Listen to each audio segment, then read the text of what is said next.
नमस्कार, मैं शारदा पांडे आसान ज़िंदगी किसी एपिसोड में आपका स्वागत करती हूँ। आज मैं आपको बताऊँगी होली परिवा के बारे में।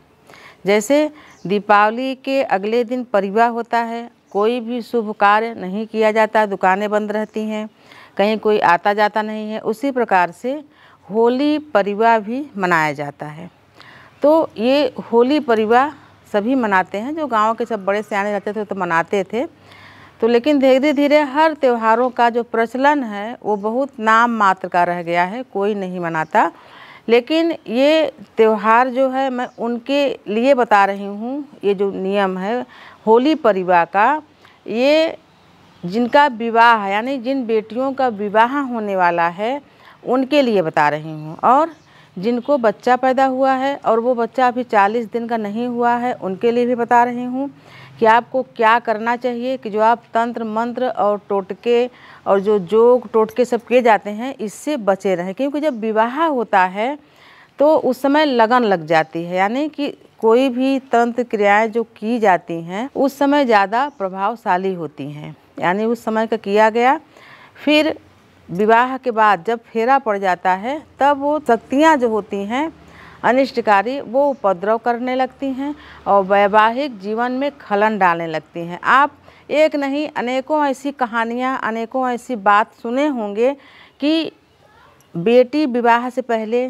स्वस्थ थी, मानसिक रूप से स्वस्थ थी, शारीरिक रूप से स्वस्थ थी, सभी तरीके से वो स्वस्थ थी, पढ़ती लिखती थी, नौकरी करती थी। लेकिन जैसे ही उसका विवाह हुआ, यानी कि जैसे फेरा पड़ने के बाद यहीं पर विदाई नहीं हुआ है तभी से वो चीज़ प्रबल हो जाता है जो उसके ऊपर किया रहता है। सिर दर्द, नॉर्मल समय में जो नहीं सोचते वो चीज़ सोचना, व्यवहार बदल जाना, ये सब। तो लोगों को लगता है चलो विवाह हुआ है, ऐसे बदलाव आया है थोड़ा बहुत। लेकिन जब वो ससुराल जाती है तो उसका व्यवहार और बदलने लगता है, वो बीमार होने लगती है। तो लोग बाग क्या बोलते हैं कि नाटक कर रही है, ससुराल में आई। फिर मायके वालों को फ़ोन लगाया जाता है कि आपकी बेटी बीमार है ऐसे। तो मायके वाले बोलते हैं यहाँ तो ठीक थी, वहाँ क्या हो गया। तो इन सब सावधानियों को आप जब मैं बताऊंगी आगे उनको बरतोगे तो आगे आपके सामने मुसीबत नहीं आएगी। तो मैं आपको बता रही हूँ, इसको ध्यान से सुनो, क्योंकि आप लोग जब इसको देखोगे नहीं तो जानोगे नहीं। तो होली परिवा यानी 18 मार्च 2022 शुक्रवार को होली है। अगले दिन शनिवार के दिन 19 मार्च 2022 शनिवार के दिन परिवा है। परिवा के दिन जैसे होली के दिन सभी तंत्र साधनाएं होती हैं, वैसे दीपावली में भी, पूर्णिमा में भी तंत्र साधनाएं होती हैं और हमेशा ही होती थी, अभी भी होती हैं, आगे भी होती रहेंगी। जो मनुष्य हैं भांति भांति के मनुष्य हैं। कोई सात्विक साधना करते हैं, कोई तांत्रिक साधना करते हैं, कोई उग्र साधना, तमाम भूत पिचासों को अपने बस में करने के लिए साधना करते हैं, तो और तमाम वशीकरण ये वो जो भी है सब करते हैं। लेकिन आप पता नहीं पाओगे कि आपके घर में, आपके घर के बगल में ही कोई तंत्र क्रिया हुआ है, कहीं हुआ। तो जैसे मैं बताई हूँ दीपावली के बाद जो होता है कि चौराहे, तिराहे या दो गड्ढे में या पगडंडियों में ये सब चीज़ों को विसर्जन कर दिया जाता है, शांत कर दिया जाता है।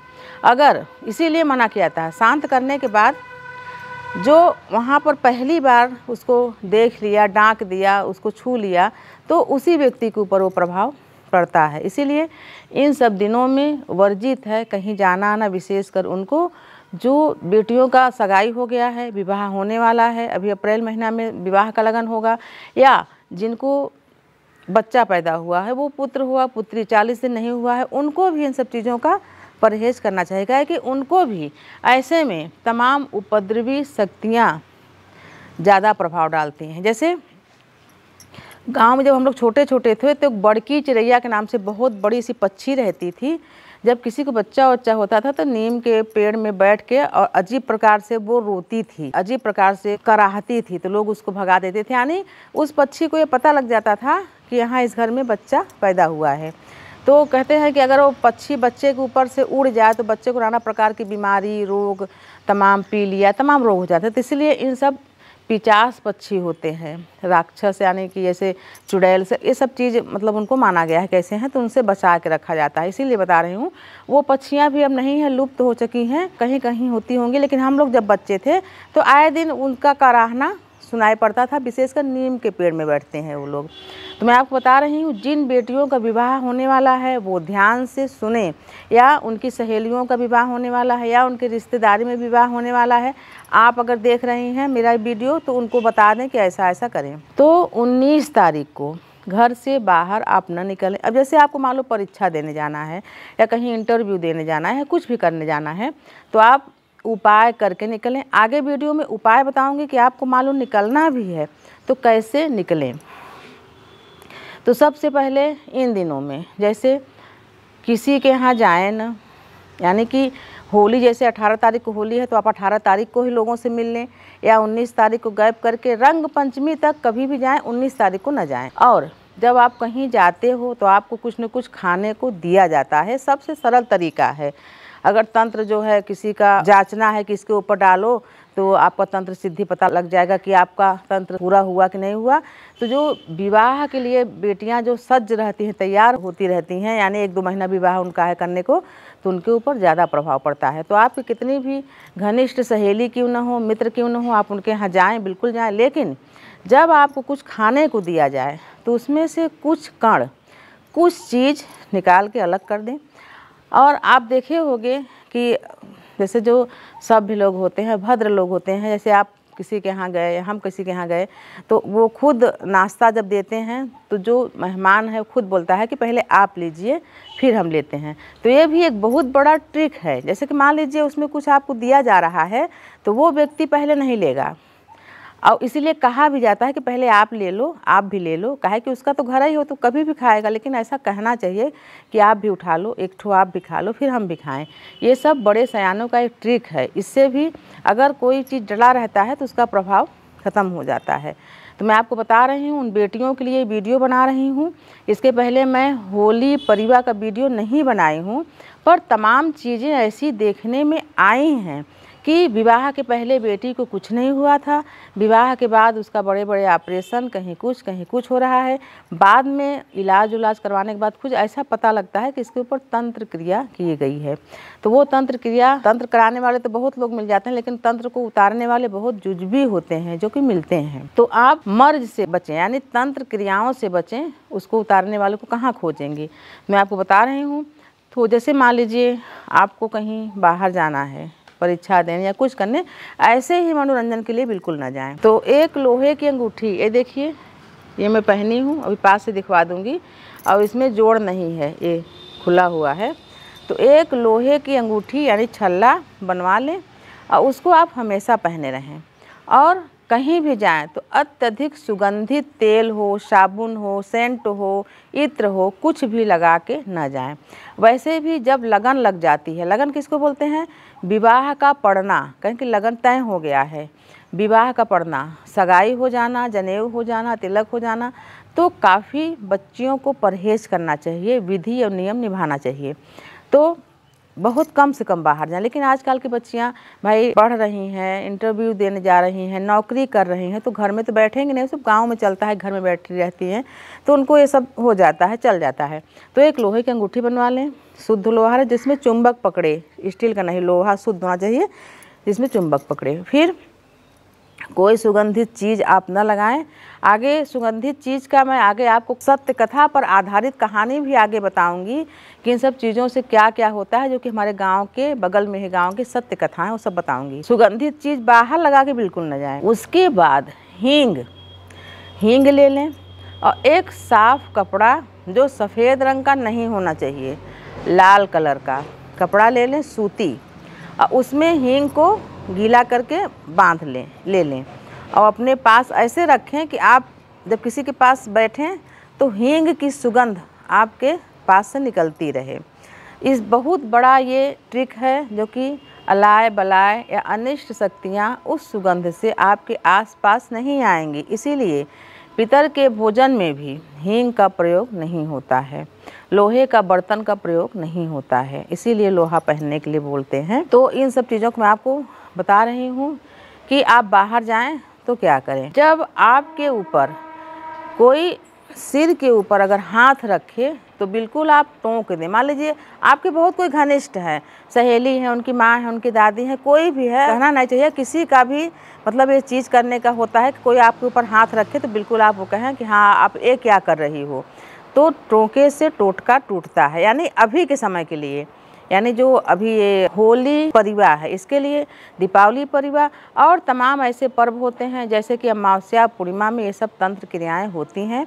तो तमाम हमारे देखने में आया है कि बेटियों को ये दिक्कतें हुई हैं। हमारे बचपन से लेकर भी हमारी एक जेठानी थी, उनके ऊपर भी किया गया था, तो बहुत सुंदर थी बेचारी, लेकिन वो विवाह के बाद जब आई ससुराल में तो उनके ऊपर भी तंत्र क्रिया किया गया था और वो काफ़ी दिनों तक यानी हमेशा ही बीमार थी, उनके भी बाल बच्चे नहीं हुए।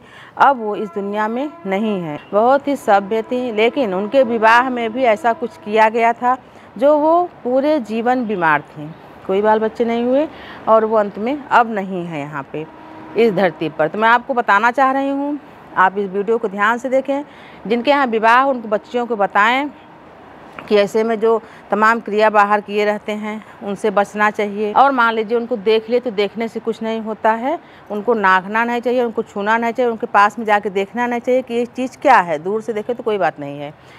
तो ये जो होली परिवार है इसका आप विशेष ध्यान दें। और तमाम ऐसे दिन होते हैं, अपने जो बड़े बूढ़े होते हैं वो समझाते हैं। आजकल के जो आधुनिक माताएं हैं या दादी लोग भी हैं वो भी आधुनिक हो गई हैं, पुराने रीति रिवाज को जानती भी नहीं है। अगर जानती भी है तो हो गया, बच्चा नहीं मान रहा है तो क्या करें। लेकिन जब अगर मान लीजिए कुछ अनिष्ट घटा बच्चों के साथ, ऐसा हुआ, कहा कि ये सब तंत्र क्रियाएं कहीं गई नहीं हैं, यहीं पर हैं, उसको प्रबलता से किया जाता है तो वो काफ़ी अच्छा और बुरा भी प्रभाव डालती हैं। जरूरी नहीं है कि बुरा ही करते हैं, तमाम हितकर क्रियाएं भी हैं जो कि की जाती हैं लोगों के भलाई के लिए भी। लेकिन अधिकतर ये क्रियाएं अगर थोड़ा सा भी इनको साधना इनका करने में इधर उधर हुआ तो साधक जो है उसका भी मन कमज़ोर हो जाता है, यानी वो मन से और मस्तिष्क से कमज़ोर हो जाता है और कई लोग इसमें पागल भी हो जाते हैं। तो सभी को करना भी नहीं चाहिए। मैं बेटियों को बताई हूँ बचने के लिए, उसी प्रकार से जैसे माताएं हैं जिनको 40 दिन का बच्चा हुआ है, 40 दिन का नहीं हुआ है, वो भी तमाम प्रश्न आते हैं कि उनका बच्चा अभी छोटा है तो पहली बार मायके जा सकती हैं कि नहीं, मायके हैं तो ससुराल जा सकती हैं। तो मैं आपको एक वीडियो देकर बताई हूँ कि अभी होलाष्टक और खर मास दोनों चल रहा है, तो बच्चा पहली बार स्थान परिवर्तन ऐसे खर मास में नहीं करना चाहिए। और जो बेटियां, अभी कई लोग तो पूछे हैं कि ये डोंग करना है नवरात्रि में, तो खर मास नवरात्रि के अवधि में भी खर मास चलता रहेगा। डोंग, गौना और विवाह सबका मुहूर्त एक जैसे ही होता है। तो जब विवाह का मुहूर्त होता है उसी में डोंग और गौना भी किया जाता है। वैसे आजकल डोंग और गौना विवाह सब एक साथ तीनों कर देते हैं। बच्ची को पग फेरा करा के 1-2 बार ले आके और उंजली भरवा देते हैं तो वो माना जाता है। लेकिन आपको डोंग करना है तो नवरात्रि में नहीं, जब विवाह का शुभ मुहूर्त आए तभी करें। तो मैं आपको बता रही हूँ कि होली परिवार में तंत्र क्रियाओं से कैसे बचें। विशेषकर जिन बेटियों का विवाह है वो बिल्कुल भी इन क्रियाओं से बचे। सुगंधित चीज़ें न लगाएं, हींग अपने पास रख के आसपास में कहीं कहीं माला है तो यहाँ लटका लें और अपने कपड़े के अंदर डालें जिसका सुगंध बाहर आता रहे। तो मैं आपको होली परिवार के बारे में बताई हूँ जो 19 तारीख को है। और जो ये तंत्र क्रियाएं, जो ये टोटके किए जाते हैं तुरंत प्रभावी नहीं होते, अलग अलग प्रकार के होते हैं। जैसा कि मैं बताई हूँ कि विवाह के बाद ये प्रबल होते हैं और बच्ची को काफ़ी दिक्कतें उठानी पड़ती हैं। अनुभव में बहुत सारी बातें आई हैं, तो आप इनसे बचें। जो हमको बच्चियों को जो माता पिता देख रहे हैं वो भी अपने बच्चियों को सावधान कर दें कि परिवार के दिन कहीं आए जाए ना, कोई दे कुछ चीज़ तो उसको खाएं ना। और या मान लो आप खा भी रहे हो, प्रसाद है या बायना है, कुछ भी चीज़ तो थोड़ा सा निकाल दो। लेकिन जिनका विवाह हुआ है वो ना खाएं तो ज़्यादा अच्छा है। घर वाले भी खाते हैं, थोड़ा सा निकाल के खाना चाहिए। उसी प्रकार से जिनको बच्चा हुआ है तो तमाम लोग बोलते हैं हम यहाँ गए थे, भभूति लाए हैं, ये लाए हैं, बच्चे को लगा दो। कभी ना लगाएं छोटे बच्चे को। भगवान को प्रणाम कर लें, उनसे आशीर्वाद ले लें। किसी का ले आया हुआ भभूति वगैरह न लगाएं और न जो माँ हैं, जो जच्चा हैं, वो भी इन चीज़ों को ना खाएं। तो परिवार के बारे में बताई हूँ आपको मैं, और इसी तरह के वीडियो आगे भी आपको मैं देती रहूँगी। तो आप सावधानियाँ रखें, हमारे साथ बने रहें, देखते रहें आसान ज़िंदगी। तब तक के लिए नमस्कार।